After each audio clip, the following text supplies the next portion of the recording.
everybody. Welcome to Girl Let's Agree to Disagree. I'm your host, Jessica Milagros from season 21, and I am with my co-host, Busy Blue, and we're here with the latest evicted house guest, Mimi. Mimi. First off, girl, we love you. You are definitely one of our favorites. We're sad that we're talking to you right now, but girl, you had us laughing. You had us laughing so hard, especially we're big fans of your storage room rants. We loved seeing that gameplay. The best showmance ever. Yes, the best showmance was you and your storage room, and we loved it. We loved when you talked. But tell us, why didn't that convey outside of the house, or outside of the storage room? Why didn't you have somebody that you could tell all of these things to? You know, to be honest with you, there were very few people in the house that I really felt like I could trust. I was really loyal to the brown sugar babes, and I told them on multiple occasions, you guys are the only people that I trust in this house. You guys are the only people that I am truly working with. So I really needed brown sugar babes to work. And when everything kind of imploded during the week of the Izzy Felicia vote, I was just like, okay, listen, I don't know who I could trust anymore. And the only person who I really felt confident that would not go out and spread all of the crazy thoughts and ideas that were in my head was myself. I feel like I always knew what needed to happen in the game. I was just never in a position of power to make them happen. And I also knew that there were a few people who were seen as the masterminds of this game. And I saw them as big threats and big targets. And I didn't want to fully dive into that and become a part of that pool of sharks. I wanted them to kind of fight it out amongst themselves so that I could end up somewhere at the end of this game. So in my mind, that was the strategy that I had. But had I won, oh boy, it would have been a different story. Yeah. Had you won, who would you have put up? If I won this week, I would have put up Jag and Matt. I saw them as two of the biggest threats in the house. Obviously, Jag and Matt are both well liked in the house. They have a great social game, and they are also fierce competitors. They are two people who I hadn't worked closely with. So I definitely thought that, if I'd won this week, it would have been time for them to go. Then I would have tried to use that as, a bit of bait for Cameron and I to work together. Cameron will also always be seen as a threat in this house. And there are only 5 weeks left in the game. So it's likely that he will win another HOH and then won't be able to play. And at that time, people will try to take him out. So I didn't see any sense in me doing it. I would have gone after Jag and Matt to try to create an easier path for me toward the end of the game. Because Jessica even talked about you and the storage unit being the best showmans, ever. I love it. How did you not see the Jared and Sari relationship? Listen, I am shook. Mother and son? How did I listen? I don't know how I didn't know, but now that I know and I'm looking back, I'm like, it literally makes sense. She spent so much time in the HOH whenever he had won. Even while Blue was up there, I remember going to knock on the door once and it was just her in there. And he was like, come back, Mimi. And I was like, why? Like, what? And, when he lost the battle back against Cam in the zombie resurrection out there during the game, she was the only one who was vocally coaching him through what to do next and just saying, stay calm, nice and steady, you know yourself. And I was just like, we heard that, yes. Cameron gonna win, right? He might put you on the block. You might need to chill. It's just so many things that happened. And after that, he was very emotional. And, she was in the room consoling him and just giving him advice. And all of these things make so much sense in my mind now. But when you are in there, it is a different universe. So it was really hard to tell, but it makes so much sense now. Yeah, you form like really tight bonds, and you just realize, you just think, okay, they just hit it off. They just made a really special connection, right? Yeah. So tell us a little bit about your gameplay coming in.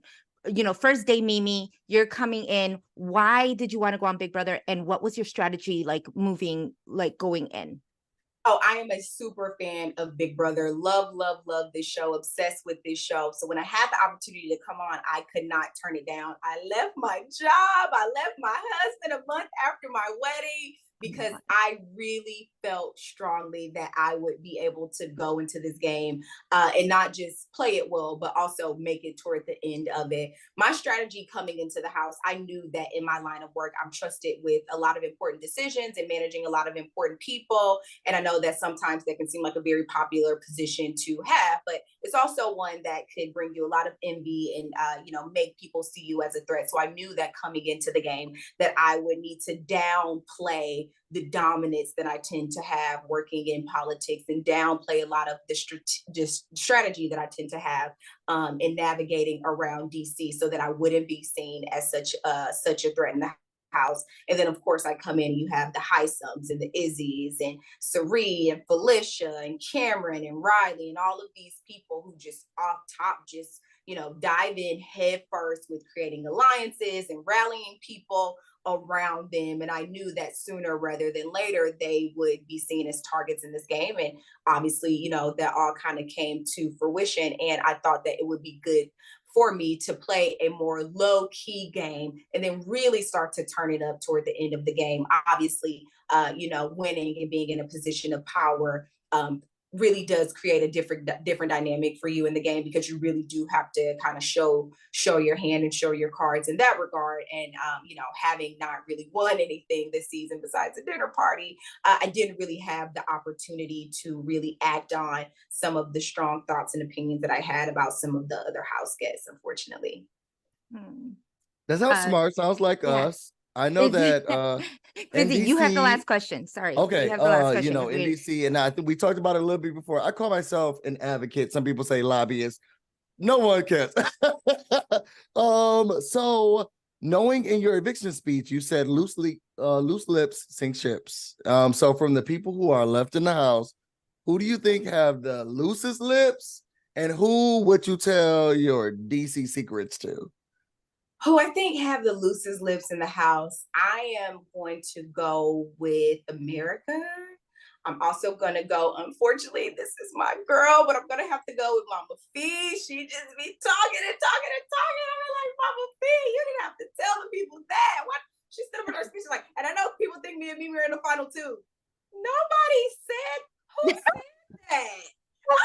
Oh my God, Mama Fee, please. No, I'm leaving. And when she said that, I said, oh, I'm gone. That's it. Nail in the coffin. I am leaving. If I had to tell anyone my BB secrets, I think at this stage in the game, I would probably go with Blue. Ooh. What? Wow. What? Wow. Okay. Y'all have some tea and I want to know it and I want to know it now. Did you know that Blue knows that Jared and Sari were mother and son? The fact that she knows that. So maybe, that's spot on. But she's told everybody. She's the reason why. Well, you have to watch the show. Offline, girl. We could talk offline. I mean, it's not partially her. It's not partially her fault. Like your season more than anybody. I think you're the one who was playing closest with their cards on their chest, and everybody else was just like throwing them on the floor. So I think a lot of your reads were really great. But we just wanted to see that final eviction, like this person's in alliance, this person in the alliance. You needed to do something. You needed to do it before you left. We wanted to see that storage room Mimi like outside. And I think but we wish we could have all the time in the world. If you are so inclined, please come on our podcast. Take your time. You don't know. Are you going to keep watching? Oh, of course I'm going to keep watching. I have to see how this plays out. I want to know how much they are scrambling now. I really want to see who goes block this week. I have to see. You're going to learn a lot. It's going to take some time. I know firsthand from coming out of the house. So just, if you need any help, girl, I'm there with you. We love you. Welcome to the BB family. And thank you so, so very much. Thank you, guys. Bye.